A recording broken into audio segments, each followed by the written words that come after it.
Afroeduca Podcast. Vozes que cantam, histórias que ensinam. Do tambor à palavra, da memória à educação. Afroeduca é som, é saber, é resistência.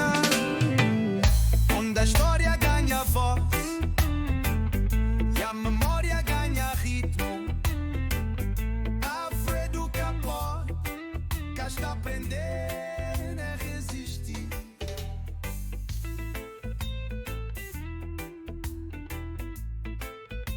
Olá, bem-vindos a mais uma conversa. Hoje, o nosso foco é uma figura essencial, mas talvez, não tão celebrada como deveria. Teodoro Sampaio. Isso mesmo, uma figura multifacetada. Exato.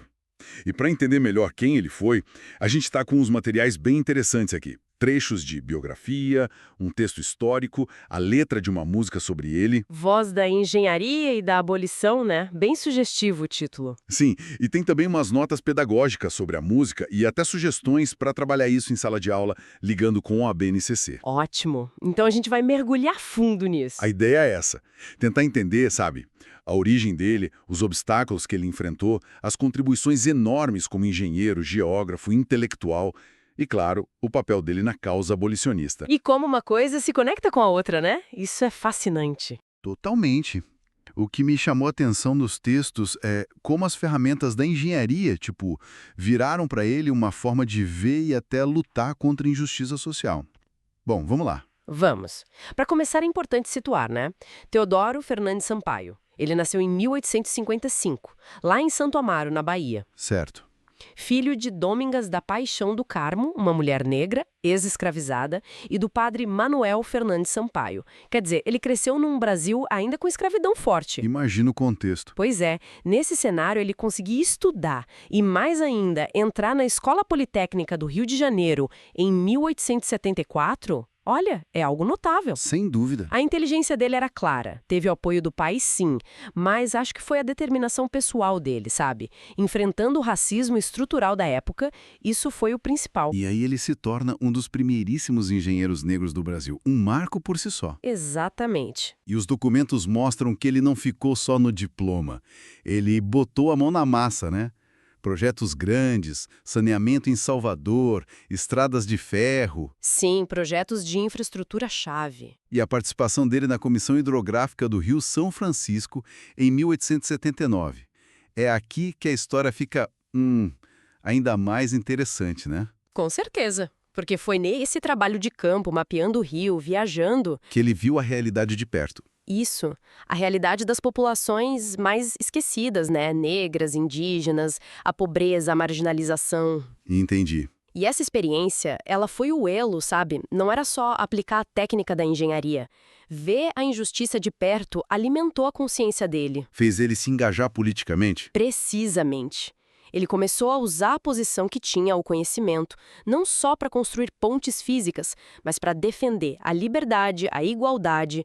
Escreveu para jornais, entrou em debates. Ao lado de gente como André Rebouças, José do Patrocínio. Nomes fortes do abolicionismo. Exato.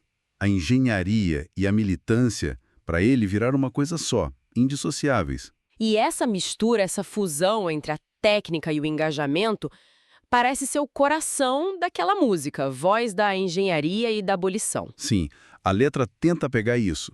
Tem versos como Engenheiro da Liberdade traçou pontes para a igualdade.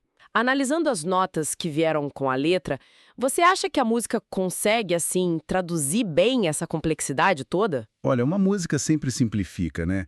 Mas acho que ela funciona como uma síntese poética forte.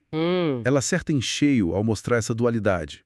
O saber técnico e a luta social como eixos da vida dele.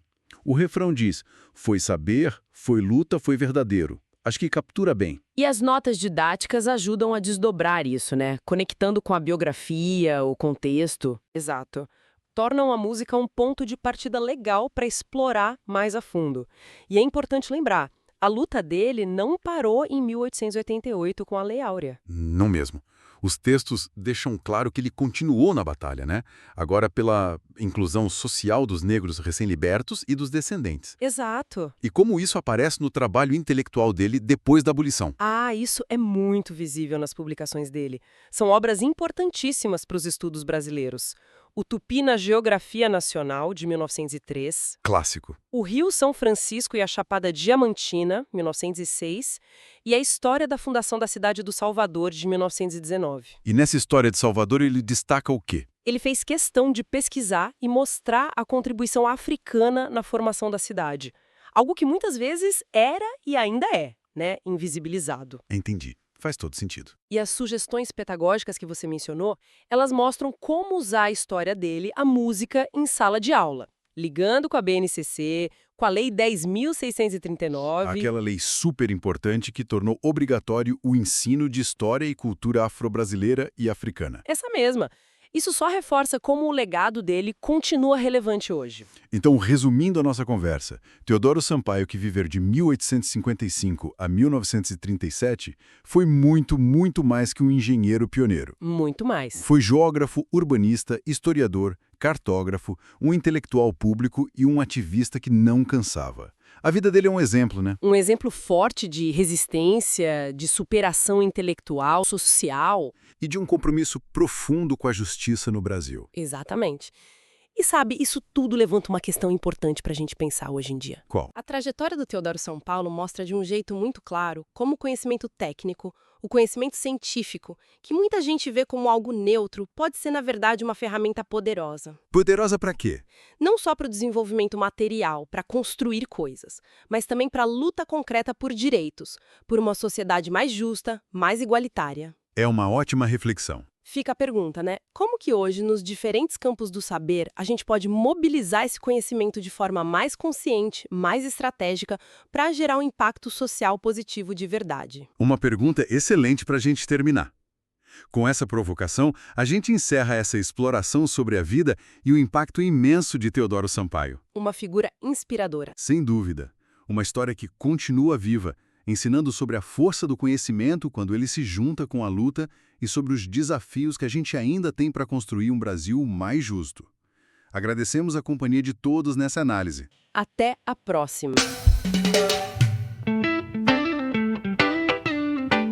Afroeduca Podcast. Vozes que cantam, histórias que ensinam, do tambor